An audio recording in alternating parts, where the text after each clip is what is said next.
Un petit garçon exige des jouets coûteux pour Noël et lorsque sa mère lui dit qu'ils ne peuvent pas se le permettre, il traite ses parents de losers. L'année a été difficile pour les héros. Maggie, qui était une restauratrice prospère, avait fait faillite pendant la pandémie de Covid, et son mari, Jeff, était un écrivain en difficulté qui travaillait à temps partiel dans le bâtiment. Alors qu'ils vivaient dans un quartier aisé, ils ont dû vendre leur maison, s'installer dans un petit appartement et investir tout ce qu'ils avaient pour que Michael, leur fils de 8 ans, reste dans son école privée. Mais Michael ne comprenait pas pourquoi il ne pouvait plus avoir ce qu'il voulait, et il était plus qu'en colère. Maman, appela Michael en entrant dans la maison une semaine avant Noël. « Maman, je sais ce que je veux pour Noël. » Maggie soupira. Le mois avait été difficile et il ne restait pas grand-chose pour les cadeaux une fois les factures payées. « Salut chérie », dit-elle en serrant son fils dans ses bras. « Alors, que vas-tu demander au Père Noël ?» Michael lui jette un regard supérieur. « Oh, je t'en prie, je ne suis pas un gamin. Je sais que le Père Noël n'existe pas, si est toi et papa qui achetez les cadeaux. » « Ok Michael, dit Maggie. Alors, qu'est-ce ce que tu voulais ? Neville va avoir le casque de The Mandalorian et un bébé Yoda grandeur nature et je ne veux un aussi, dit Michael. Oh, chérie, dit Maggie, j'ai vu ça dans le magasin. Le bébé Yoda coûte près de 500 $, et le casque aussi. On ne peut pas se le permettre. Michael fixa sa mère. Qu'est-ce ce que tu veux dire ? Pourquoi pas ? Les parents de Neville. Chérie, dit Maggie doucement. Tu sais que les choses ont été difficiles depuis que j'ai dû fermer le restaurant et le travail de papa. Quand ça ira mieux, on t'achètera ce bébé Yoda, je te le promets. Michael regarda sa mère avec mépris. Vous ne pouvez pas vous le permettre parce que vous êtes des losers, criait-il. Je te déteste. Et il s'est enfui et s'est enfermé dans sa chambre. Quand Jeff est rentré, il a trouvé Maggie en larmes. Oh Jeff, il me déteste. Jeff a pris Maggie dans ses bras et a secoué la tête. Maggie, dit-il, je pense qu'il est temps que Michael apprenne quelques leçons sur ce qu'est vraiment la vie. Il a frappé à la porte de Michael. Sors Michael, dit-il. Nous allons faire un tour. Michael est sorti avec un sourire triomphant. Il était sûr que son père allait l'emmener faire du shopping pour acheter les jouets qu'il voulait, mais il allait avoir une surprise. Jeff arrêta la voiture devant un grand bâtiment gris à l'aspect miteux. Viens, dit-il, il y a des gens que je veux te présenter. Jeff a conduit Michael dans une grande pièce remplie de tables où des personnes qui ont l'air tristes étaient assises, mangeant et parlant doucement les unes aux autres. Une autre grande pièce était remplie de lits superposés, et dans un coin, un groupe d'enfants jouait avec des jouets cassés, tandis que leurs parents les surveillaient. Si est quoi cet endroit, papa ? Demande Michael. Si est un refuge pour les familles sans abri, Mayuki, lui dit Jeff.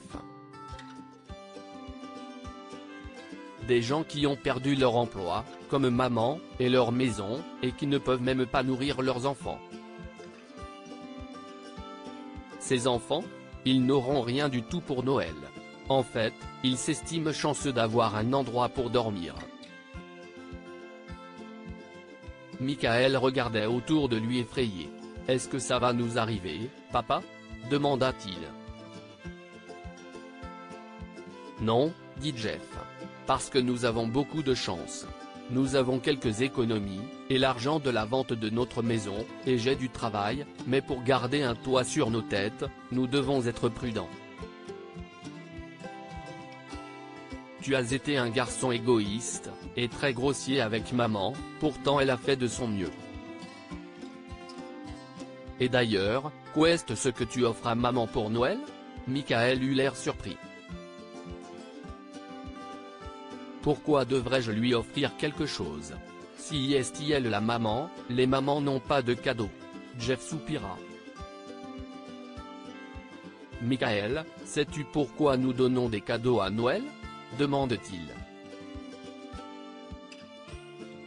Si est pour nous rappeler le grand cadeau que Dieu a fait au monde quand l'enfant Jésus est né, et il est venu nous apprendre que la plus grande chose que nous pouvons nous donner est l'amour.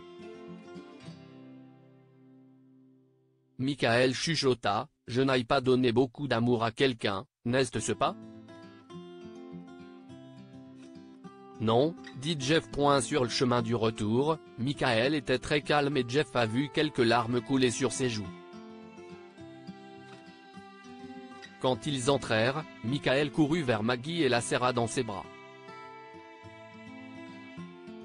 Je suis tellement désolé, maman, sanglote-t-il. Je suis désolé. Maggie a serré son garçon dans ses bras. Tout va bien, bébé, dit-elle doucement. Pourquoi ne vas-tu pas te laver le visage et m'aider à faire le pain d'épices pour demain? Mais Michael se mordait les lèvres et secouait la tête. Maman, j'ai cette grosse boîte dans le débarras pleine de jouets avec lesquels je ne joue plus. Est-ce qu'on peut les emballer et les apporter au refuge pour que les enfants les ouvrent demain matin? Jeff, Maggie et Michael ont donc passé la veille de Noël à emballer des cadeaux et se sont rendus au refuge tôt le lendemain matin avec une voiture chargée de cadeaux. Ils ont regardé les enfants ouvrir les cadeaux, riant et criant d'excitation, puis Maggie a vu que Michael pleurait. Maggie lui a demandé s'il était triste de donner ses jouets, mais il a secoué la tête. Non, maman. Je viens de réaliser que je suis le garçon le plus chanceux du monde, parce que nous nous aimons et que nous avons une maison confortable où aller. Que pouvons-nous apprendre de cette histoire? Noël ne consiste pas à recevoir des cadeaux, mais à donner de l'amour. Michael voulait des jouets coûteux, mais il a appris la véritable signification de Noël, un cadeau bien plus grand, et de loin. Rappelez-vous que ce qui est petit pour nous est une grande générosité pour les autres. Pour les enfants du refuge, les vieux jouets de Michael étaient les plus merveilleux qu'il ait jamais vus. Partagez cette histoire avec vos amis. Elle pourrait illuminer leur journée et les inspirer. Lire aussi, un garçon écrit au Père Noël pour lui demander des cadeaux chers, mais ne trouve qu'une lettre sous le sapin. Histoire du jour. Cette histoire est inspirée par l'histoire d'un de nos lecteurs et écrite par un rédacteur professionnel. Toute ressemblance avec de véritables noms ou lieux est une pure coïncidence. Toutes les images sont utilisées uniquement à des fins d'illustration. Partagez votre histoire avec nous. Elle changera peut-être la vie de quelqu'un.